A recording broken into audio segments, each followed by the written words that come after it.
Welcome back. Residential mortgages. So now I want to shift gears. I totally confused you guys with points and lender's yield, but more traditional terms for mortgages. As you know, mortgages are bought and sold, and from one lender to another. I believe we covered it way back in title insurance, where we say the owner's policy is non-transferable, it's for the owner. But the lender's title insurance policy, it is transferable.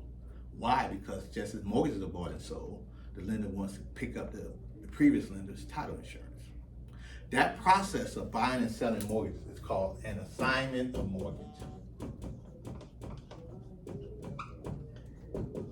Okay, basically when one lender assigns or sells the mortgage to another lender.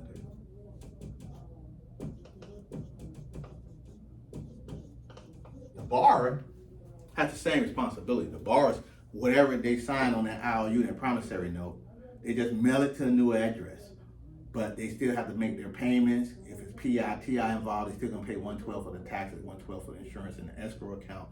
All the terms or the clauses of the mortgage are in effect. Okay, assignment of mortgage. Book definition says assignment of mortgage, transfer ownership of mortgage and a note from one company or individual to another. Contract for deed is a financing arrangement where the buyer agrees to make payments to the seller over time, but unlike a mortgage, retains legal title until all payments have been made. Also called a land contract. Contract for deed. I'm not sure if there'll be a question, but if it is, the answer is right there in the name. Contract for deed. Contract for deed. You're entering into a contract to obtain the deed. Not an advisable way to finance a property from a buyer's perspective. Why? Because you don't get the deed, you don't get title until you fulfill the contract. And so it's also called a land contract. The reason it's land contract because there's not a viable market to purchase land, so it's a special type of financing mechanism. Advantage to the seller.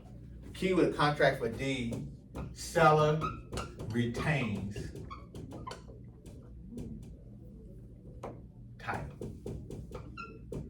Contract for deed, the buyer is into a contract for the deed to get the title. With the opposite, the seller retains title. Okay, that's all you need to know. Short sale, previously we covered that. Equity is the value of the property minus how much you owe the bank. That difference is equity. A short sale would be if the amount you owe exceeds the value of the property, and thus you have negative equity. A short sale occurs when the lien holder agrees to allow the property to be sold for an amount less than what will satisfy the liens and agree to remove the liens from the property. Short sale. Okay. Another way of transferring property, deed in lieu of foreclosure. Deed in lieu of foreclosure. And the name gives it away. Deed and foreclosure. You're giving the bank the deed. Instead of them foreclosing, you're going to give the bank back the property, title to the property, to cancel the foreclosure, stop the foreclosure. The bank may accept it, the bank may not. It's similar to a voluntary repossession for a car. You can't afford the car payments, you take the car back to the bank. Here, it's your car. Save you the trouble of the repossession. Here, it's your house. I'm giving you the deed. You have title now. Save you the trouble of going through the courts for the foreclosure process. Sounds like a noble act, but nothing is more noble from a bank perspective than paying them back their money. The banks want their money and the interest associated with their money, not to be homeowners. Okay. And the final one, equity of redemption. Equity of redemption. Equity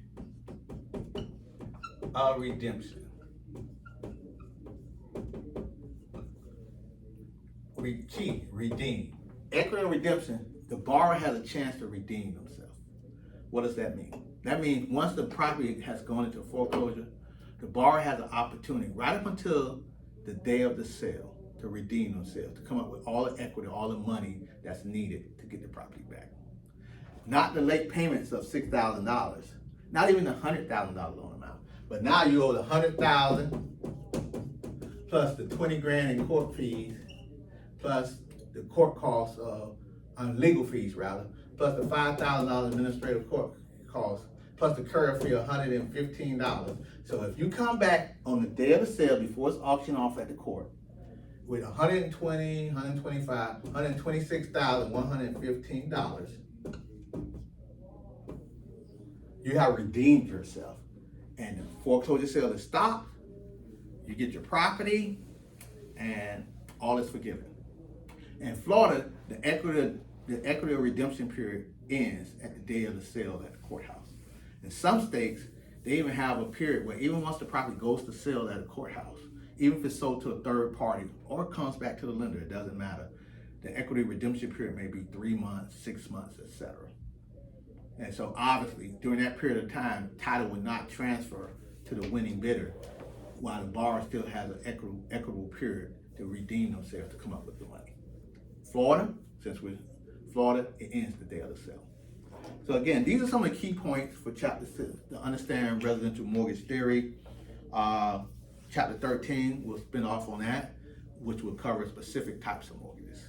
So Professor V, Victory Realty Finance Academy, and we continue to open mind and open doors for your career as a Florida Real Estate Licensed Sales Associate.